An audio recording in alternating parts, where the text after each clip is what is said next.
Hello class. स्वागत है आप सभी लोग का आपके अपनी यूट्यूब चैनल एलडी स्टडी पे। और हम लोग जो है कल से अपना नया सेशन, नया चैप्टर, नया टर्म यानी कि सेकेंड टर्म बायोलॉजी क्या कर रहे हैं, डिस्कस कर रहे हैं। और बायोलॉजी में हम लोग का जो कल का दिन था बहुत ही अच्छा था, क्योंकि हम लोगों ने उसमें क्या किया, पहला चैप्टर जीवन की मौलिक इकाई, जीवन की मौलिक इकाई, मौलिक इकाई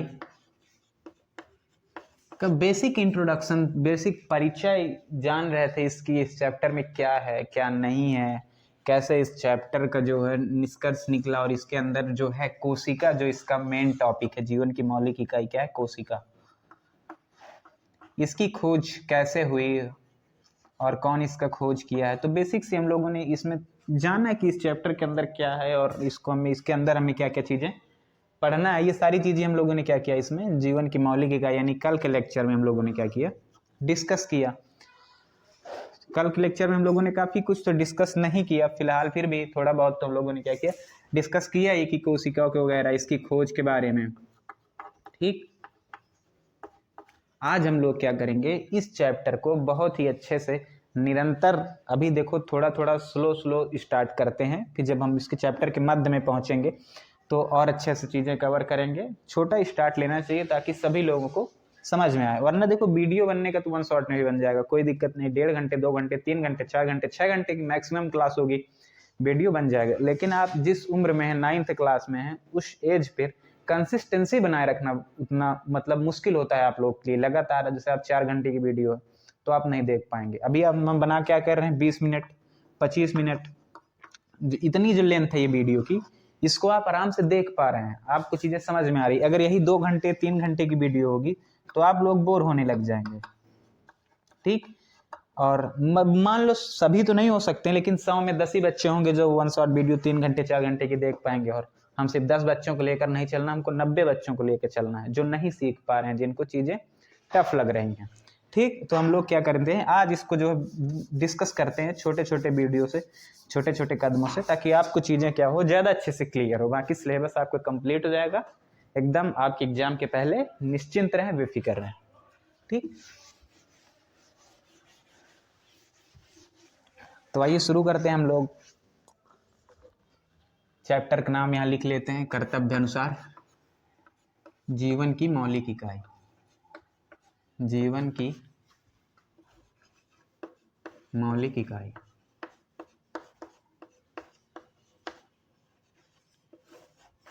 ठीक, functional unit of our life या functional unit of our body, कुछ भी कह सकते हैं आप इंग्लिश में इसको, functional unit of our life. चलो और लाइफ ही कह देते हैं, नॉट अ प्रॉब्लम। ठीक, अब हम इस चैप्टर को आज शुरू कर रहे हैं। कल का इंट्रोडक्शन था, थोड़ा बहुत उसमें जाने। आज हम लोग इसको सीरियल बाय सीरियल जहां तक पहुंचेंगे, आज हम लोग क्या करेंगे, इसको शुरू करेंगे। तो सर्वप्रथम आता है जीवन की मौलिक इकाई में कि सजीव क्या होते हैं। ठीक, कल इसके बारे में हम लोगों ने डिस्कस किया है, लेकिन आज हम लोग क्या करते हैं, सजीव वस्तु क्या होती है। ठीक, क्या होती है, ये आप लोग बचपन से जानते आ रहे हैं कि सजीव वस्तुएं क्या होती हैं। इसके बारे में तो मुझे कुछ बहुत विशेष एक्सप्लेन करने की जरूरत नहीं है, बहुत अधिक समझाने की जरूरत नहीं कि सजीव वस्तुएं तथा निर्जीव वस्तुएं क्या होती हैं। एक इसका ही छोटा भाई है, चाचा का लड़का, इसके निर्जीव। ठीक, ये दोनों आपस में इंटरकनेक्टेड है। बस इसमें फर्क इतना, सजीव जिनमें जान होती है, क्या होता है, जिनमें जान होती है। जैसे हम लोग क्या हैं, हम सजीव वस्तुएं हैं जिनमें जान होती है, या वो वस्तुएं जिनमें जान होती है उसे हम लोग क्या कहते हैं, सजीव वस्तुएं कहते हैं।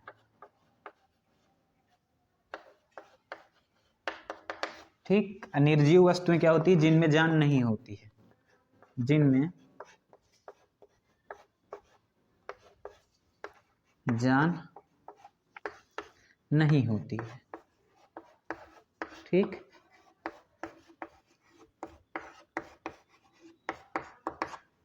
समझ में आ रहा है, राइटिंग अच्छी है मेरी, थैंक यू। ठीक, सजीव वस्तुएं क्या होती है? जिनमें जान होती है। निर्जीव वस्तु क्या होती है? जिनमें जान नहीं होती है। जैसे मान लो हम क्या है, हम में जान है, हम चल फिर रहे हैं, एकदम नाच गा रहे हैं, कुछ भी कर रहे हैं, हम पढ़ा रहे हैं, आप पढ़ रहे हैं, आप भी किसी और को पढ़ा रहे होंगे, वो भी पढ़ रहा होगा। तो ऐसे हम सब क्या हैं? हम सब सजीव वस्तु हैं। लेकिन जैसे ये चौक है, ये डस्टर, ये मोबाइल, ये निर्जीव है, इसमें कोई जान नहीं है। इसको फोड़ दो तो तकलीफ खुद को होती है, इसको तो नहीं होती है। ठीक, उसके बाद हम लोग की जो बात आती है आगे कि जो सजीव वस्तुएं होती हैं ये किससे मिलकर बनी होती हैं? जितनी भी सारी सजीव वस्तुएं हैं किससे मिलकर बनी होती हैं? मतलब जैसे पिछले चैप्टर में हम लोगों ने क्या किया था? डिस्कस किया था परमाणु के बारे में। किसके बारे में? परमाणु के बारे में डिस्कस किया था। ठीक, अब परमाणु के बारे में डिस्कस किया तो परमाणु के बारे में पढ़ा था हम लोगों ने ये जाना था कि परमाणु किससे मिलकर बने होते हैं या कैसे बने होते हैं। तो हम लोग बायोलॉजी के टर्म में यानी जीव विज्ञान के टर्म में ये चीज जानते हैं कि सजीव वस्तुएं जो होती हैं किससे मिलकर बनी होती हैं। तो हम लोग आप देखते हैं कि जो सजीव वस्तुएं यानी हम, आप, आपके पिताजी, हमारे पिताजी किससे मिलकर बने हैं। ठीक, चैप्टर का नाम थोड़ा ला दें, अच्छा लगता है। जीवन की मौलिक इकाई। पता है जब चैप्टर का नाम बहुत अच्छे से याद होता है ना तो चीजें रिवाइंड करने में ईजी होती है। अब तुमसे जैसे कोई पूछ लेगा कोशिका क्या है, अगर आपको चैप्टर का नाम याद है कि हाँ यार ये कोशिका जो टर्म है ये जीवन की मौलिक इकाई में हम पढ़े थे, तो आपको रिवीजन करना इसको क्या हो जाएगा, बहुत आसान होगा।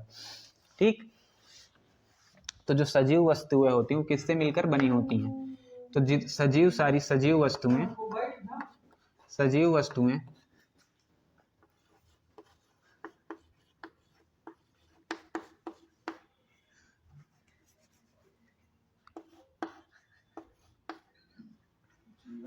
सजीव वस्तुएं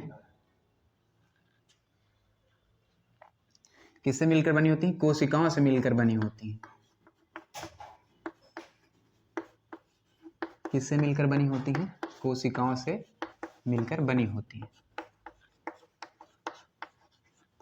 ठीक, किससे मिलकर बनी होती हैं? कोशिकाओं से मिलकर बनी होती हैं। कोशिकाओं से मिलकर बनी होती हैं।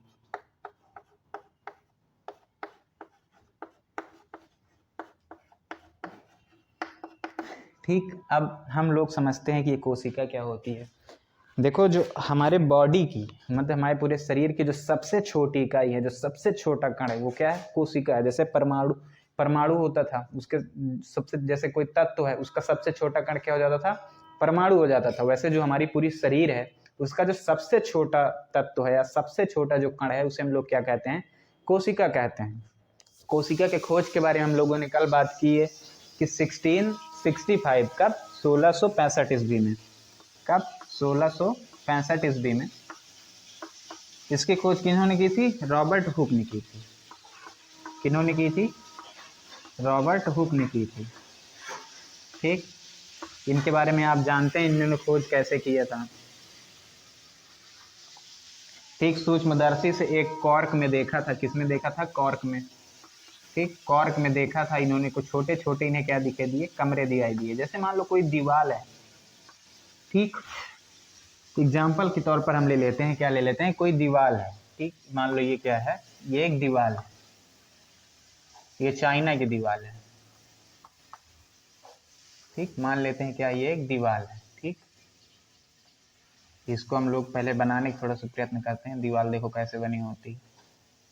ड्राइंग बहुत अच्छी नहीं है लेकिन फिर भी दीवार तो बन ही जाएगी। ये क्या है? दीवार है। कुछ ऐसे होता है दीवार का ढांचा, है ना? ऐसे ही होता है ना?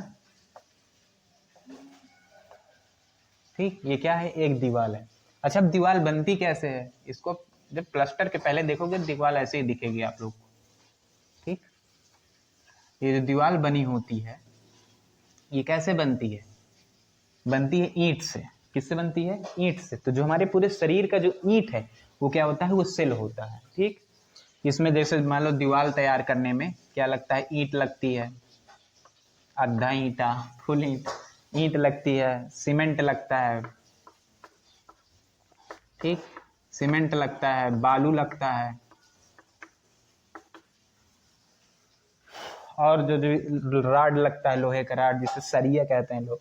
ठीक, क्या लगता है? ये सारी चीजें दीवार बनाने में लगती है। तो वैसे जब हमारा शरीर स्ट्रक्चर बनता है, जब हमारे शरीर की बनावट होती है, तो क्या मिलती है, कोशिकाएं मिलकर हमारे शरीर का निर्माण करती हैं। कोशिकाएं मिलकर क्या बनाती हैं, टिश्यू बनाती हैं, जिसको हम लोग कहते हैं ऊतक, जो हम लोग का नेक्स्ट चैप्टर है 10th में। फिलहाल इसका जो विशेष डिस्कशन है वो 10th में है।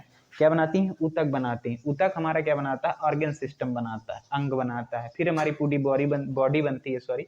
उसके बाद हमारा क्या होता है, पूरा शरीर तैयार होकर बनता है। ठीक, तो अब हम लोग जानते हैं कोशिका को क्या करते हैं, कोशिका की परिभाषा लिखते हैं।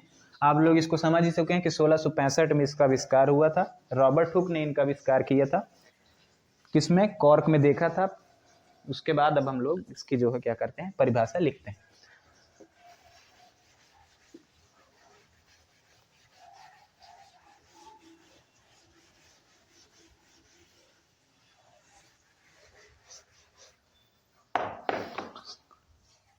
ठीक, उसके बाद हम लोग देखते हैं कोशिका।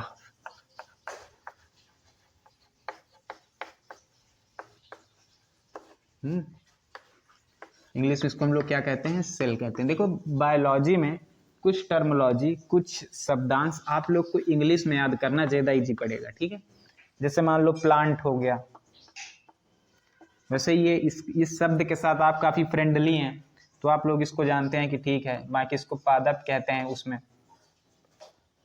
बायोलॉजी में। ठीक, एनिमल हो गया, एनिमल में बेटा इसमें सिर्फ जानवर नहीं है, इस एनिमल का मतलब है जीव, मतलब कि हम लोग सब क्या है, एनिमल हैं। ठीक, या तो इस पृथ्वी में दो ही चीज है, या तो एनिमल है या तो प्लांट है। यानी या तो पेड़ पौधे हैं, या तो जितने भी जीव जंतु हैं वो सारे किस में आते हैं, एनिमल में आते हैं। हम, आप, भेड़, बकरी, मच्छर इत्यादि सारे किस में आते हैं, सब एनिमल में आते हैं। ठीक है, तो ये चीज मैं ऐसे आपको बता रहा हूँ।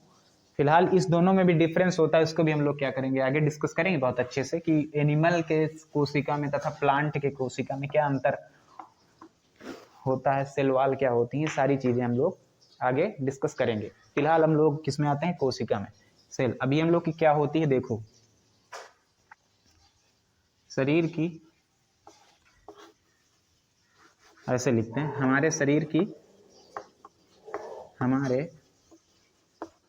की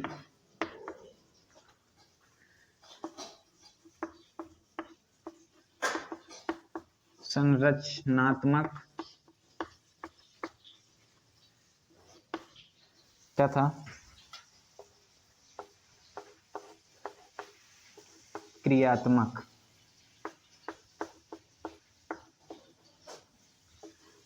संरचनात्मक तथा क्रियात्मक इकाई को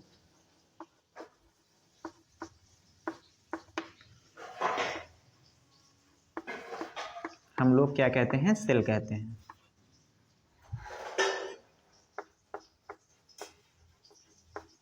हम लोग सेल कहते हैं, क्या कहते हैं, सेल कहते हैं या कोशिका कहते हैं। ठीक है,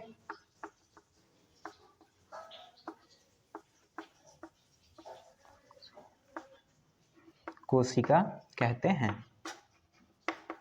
ठीक, हमारे शरीर की संरचनात्मक तथा क्रियात्मक इकाई को हम लोग क्या कहते हैं, कोशिका कहते हैं। अच्छा, संरचनात्मक क्रियात्मक का मतलब क्या होता है, देखो आप लोग ये समझ गए हैं कि हमारे शरीर की संरचनात्मक तथा मतलब जिससे हमारे शरीर की रचना होती है, और क्रियात्मक मतलब हर सेल का अपना अलग काम होता है। जैसे मान लो न्यूरॉन है, आगे पढ़ेंगे आप लोग, न्यूरॉन क्या करता है, हमारे दिमाग में इंफॉर्मेशन भेजता है। जैसे सांप आप देखते हैं अचानक से हट जाते हैं, भूत देखते हैं, होते नहीं वैसे, मान लो देख लिए हैं आप, भगवान है, अचानक से चौंक जाते हैं, तो सारी जो इन्फॉर्मेशन कौन करता है, ये न्यूरॉन्स के सेल करते हैं। और जैसे मान लो हमारे शरीर में ऑक्सीजन का हर जगह आना जाना कौन करता है, आरबीसी करता है। तो ये सब इस इनका जो क्रिया है वो अलग अलग होती है। ठीक, संरचनात्मक इसलिए होते हैं क्योंकि हमारे शरीर को क्या देते हैं, आकार देते हैं। ये सब जैसे मान लो ईंट छोटे छोटे मिलकर क्या करते हैं, एक दीवार को आकार दे देते हैं। वैसे जो कोशिका होती है वो सारी मिलकर क्या करती है, टिश्यू बनाती है, ऑर्गेनिक सिस्टम बनाती है, उसके बाद बॉडी बनती है। तो ये सब क्या करते हैं, हमारे शरीर को आकार देते हैं। तो आप एग्जाम में कभी कभी ये क्वेश्चन आ जाता है, उसको मैं यहाँ लिख दे रहा हूँ। ठीक,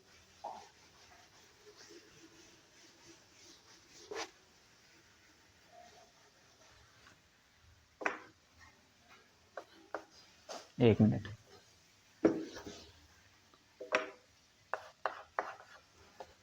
कोशिका को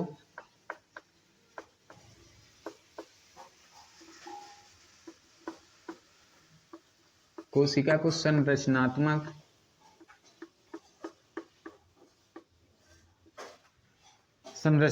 इकाई क्यों कहते हैं?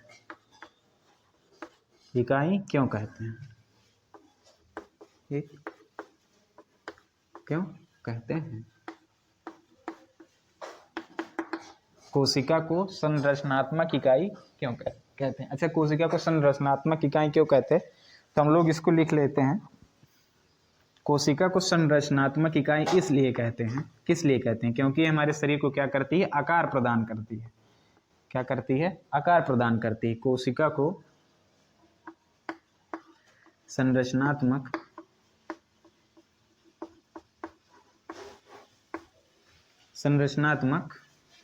टेढ़ा चला गया। कोशिका को संरचनात्मक इकाई इसलिए कहते हैं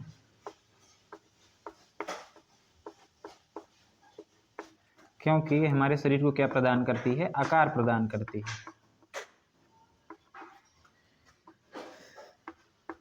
क्योंकि ये हमारे शरीर को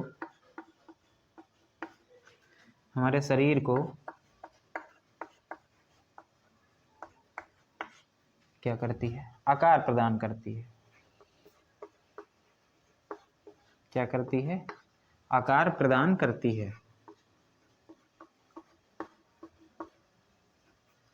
आकार प्रदान करती है।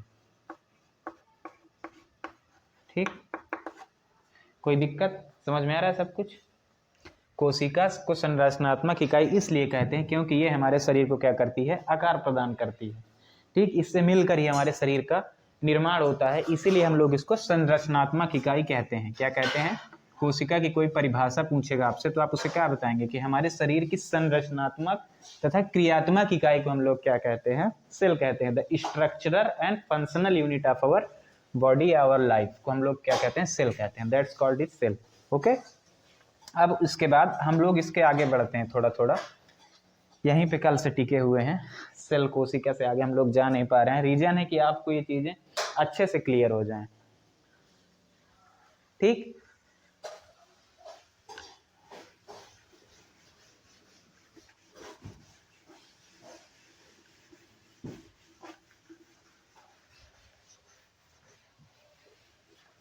अब उसके बाद हम लोग आते हैं जीवों के आधार पर कोशिका का विभाजन। किसके आधार पर? जीवों के आधार पर। ठीक है, जीवों के आधार पर कोशिका का विभाजन। जीवों के आधार पर, ठीक, आधार पर कोशिका का विभाजन। कोशिका का विभाजन।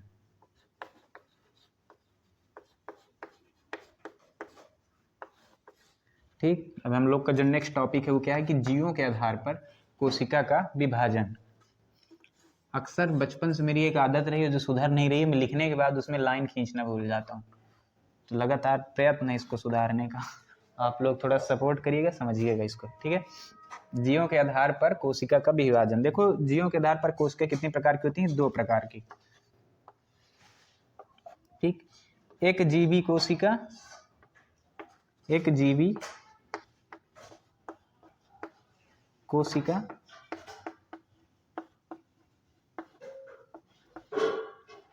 तथा बहुजीवी कोशिका।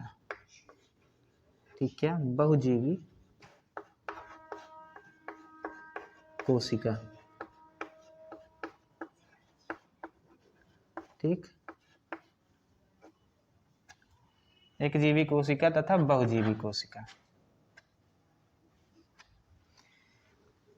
अब एक जीवी कोशिका क्या होती है और बहुजीवी कोशिका क्या होती है, इसके बारे में हम लोग क्या करते हैं? थोड़ा सा डिस्कस करते हैं। देखो, जो एक जीवी कोशिका होती है वो जो एकमात्र कोशिकाओं से या एक प्रकार के कोशिकाओं से मिलकर जो जीव जंतु बने होते हैं उन्हें हम लोग क्या कहते हैं? एक जीवी कोशिका कहते हैं। नाम से यहीं पे समझ में आ रहा है। देखो, नाम से ही समझ में आ रहा है। एक जीवी कोशिका तथा बहुजीवी कोशिका। बहु मतलब बहुत, कई सारे। एक मतलब ओनली वन, एक।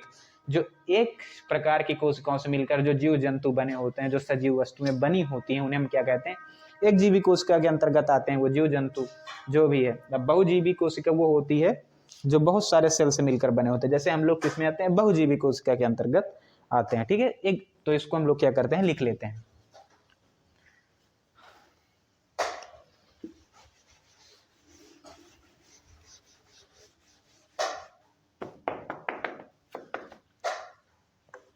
ठीक, अब हम पहले लिखते हैं एक जीवी कोशिका।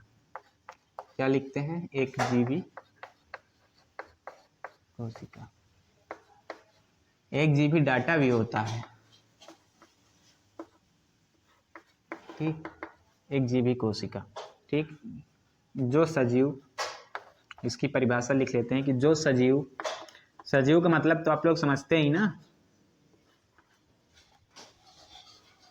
जो सजीव एक प्रकार की कोशिका, एक प्रकार की कोशिका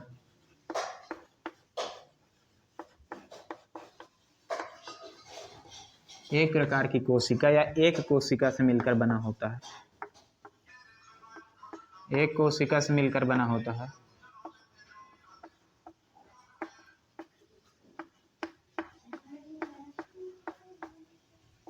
मिलकर बना होता है।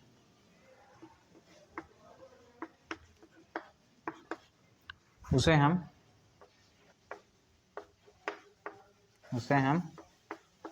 क्या कहते हैं, एक जीवी कोशिका कहते हैं। क्या कहते हैं, एक जीवी कोशिका कहते हैं। एक जीवी कोशिका कहते हैं। क्या कहते हैं, एक जीवी कोशिका कहते हैं। ठीक, क्या कहते हैं, एक जीवी कोशिका कहते हैं। उदाहरण के तौर पर देख लो, जैसे बैक्टीरिया हो गया। क्या हो गया, बैक्टीरिया। बैक्टीरिया जो होता है बेटा, वो एक ही प्रकार के किससे मिलकर बना होता है, कोशिका से मिलकर बना होता है। बैक्टीरिया हो गया, ठीक, बैक्टीरिया आदि। अब बहुजीवी कोशिका से मिलकर कौन बने होते हैं, जो कई प्रकार के सेलों से मिलकर बने होते हैं, वो बहुजीवी कोशिका के अंतर्गत आते हैं। ठीक, तो उसको भी लिख लेते हैं हम लोग।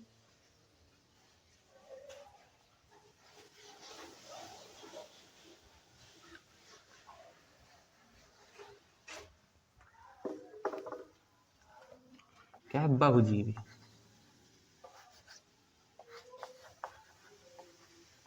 बहुजीवी। ठीक, वो सजीव जो दो या दो से अधिक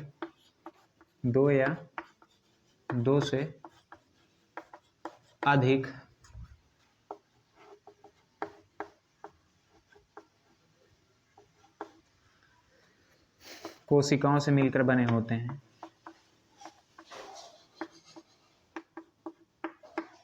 कोशिकाओं से मिलकर बने होते हैं।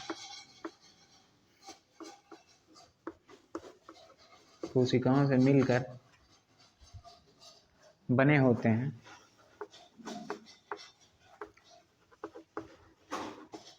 उसे हम क्या कहते हैं, बहुजीवी कोशिका कहते हैं। क्या कहते हैं, बहुजीवी कोशिका। उसे हम बहुजीवी कोशिका कहते हैं। क्या कहते हैं, बहुजीवी कोशिका। ठीक, कहते हैं। ठीक, उदाहरण के तौर पर हम लोग देख लेते हैं। उदाहरण आप लोग को क्या समझाना, आप खुद ही बहुत समझदार हैं। आदमी हो गया, ये सब क्या है, बहुजीवी कोशिका से हो गए। कुत्ता हो गया, ये सब क्या है, बहुजीवी कोशिका से हैं। ठीक, हम तुम जानवर सब प्लांट क्या है, जैसे पौधा, जंतु आदि।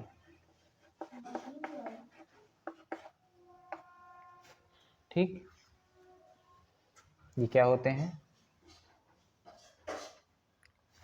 ये बहुजीवी कोशिका से मिलकर बने होते हैं। ठीक, बहुजीवी कोशिका के अंदर क्या देखा कि जो सजीव का मतलब आप जानते हैं दो या दो से अधिक कोशिकाओं से मिलकर बने होते उन्हें हम लोग क्या कहते हैं, बहुजीवी कोशिका कहते हैं। आप हम सब क्या हैं, बहुजीवी कोशिका से मिलकर बने हैं। ठीक है, इतनी सी बात आप लोग की क्लियर हुई।